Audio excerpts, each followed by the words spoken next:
サッカー元日本代表の鈴木武蔵選手が渋谷で開催予定だったワールドカップチュニジア戦のライブビューイングイベント急遽中止すると発表しました。開催に必要な参加人数に達しなかったためです。このイベントは一般席が立ち見で8000円、最高額の SSS 席が3万円という価格設定でした。これに対し辛辣な意見が揃いました。本田と中田が来てやっと成立するで。立ちっぱでテレビ見るのに8000円。ワールドカップに便乗しすぎでしょ。会場がダーツバーで草。企画側があまりにも甘い見通しだった。鈴木武蔵本人主催やで。宣伝の画像には AI が使われて顔も似てなかった。日本代表の観戦チケットと無名選手のパブリックビューイングが同じ値段。代表は頑張っているのに下っ端は金を巻き上げることしか考えていないとは。選手として終盤の時期にイメージダウンしただけ。ジョイマンのサイン会にお客さんが一人も現れずポツンと座っている姿を思い出した。もともと無理筋だったのではないでしょうか。少し詳しく見てみましょう。報道概要。報道されている情報はこんな感じです。元日本代表フォワードの鈴木武蔵選手がワールドカップ観戦イベントを急遽中止しました。2026年6月21日、東京渋谷での開催を予定していたこのイベントは、J リーグ横浜のミッドフィールダー北拓也選手をゲストに迎え、チュニジア戦を共に観戦するという内容でした。しかし鈴木選手は自身の X に開催に必要な人数に達しなかったため、誠に残念ではございますが中止とさせていただくことになりましたと投稿し、すでに参加費を支払った方には全額返金すると発表しました。このニュースが広まると、ネット上では一気に議論が巻き起こりました。価格設定。問題の核心は価格設定にあります。このイベントの料金は、テーブルも椅子もない一般席が1人8000円。少し条件が良い席が1万2000円。さらに S 席が1万5000円。SS 席が2万円。そして最上位の SSS 席がなんと1人3万円という構成でした。さらに飲食は別料金とされていました。立ち見で観戦し、飲食も自己負担。その上で8000円という価格を見て、多くの人が首をかしげました。反響分析。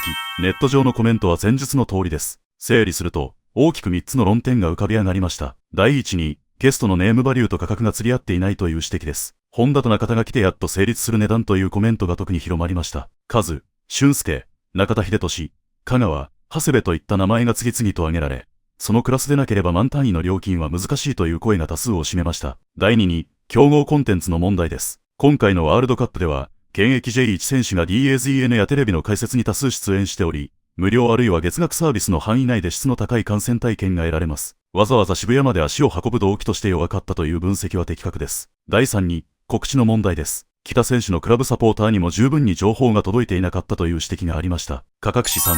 では、このイベントの適正価格はいくらだったのでしょうか。税理士の視点で費用構造を推定してみます。渋谷の会場費は、スクリーンと複数台のテレビを用意できる規模の貸しスペースで、4時間ほどの利用と想定すると、安くても20万円から40万円程度はかかります。さらに放映権については、商業目的でワールドカップを上映する場合、サッカー協会や FIFA の規定に基づく権利処理が必要であり、これが数万円から数十万円かかる可能性があります。スタッフ人件費や機材費、ドリンク費用なども加えると、最低限の運営原価は50万円から100万円前後と見ておくのが現実的です。仮に50名の参加者を集めて原価回収をするとすれば、1人当たり1万円から2万円が収支分岐点になります。ただしこれは原価ベースの話です。利益を得るには、さらに価格を上げるか、参加者をさらに増やす必要があります。この時点でだいぶ厳しい戦いが想定されます。構造分析。ここで重要な点があります。このイベントの価格設定は、ある意味で内部的には合理的でした。原価を回収しようとすれば、それなりの金額を設定せざるを得なかったからです。問題は、内部事情による価格の合理性と、顧客が感じる価値の間に大きな乖離があったことです。同じサッカーの生観戦と比較してみましょう。エディオンスタジアムで生のサンフレッチェ広島の試合を観戦する大人の一般チケットは2700円から1万3000円です。本物の試合、本物の雰囲気、本物のスタジアムでこの価格です。それと比較したとき、元選手2名とテレビで試合を見るために同等あるいはそれ以上の費用を払うかと問われれば、多くの人はノーと答えるでしょう。成立条件。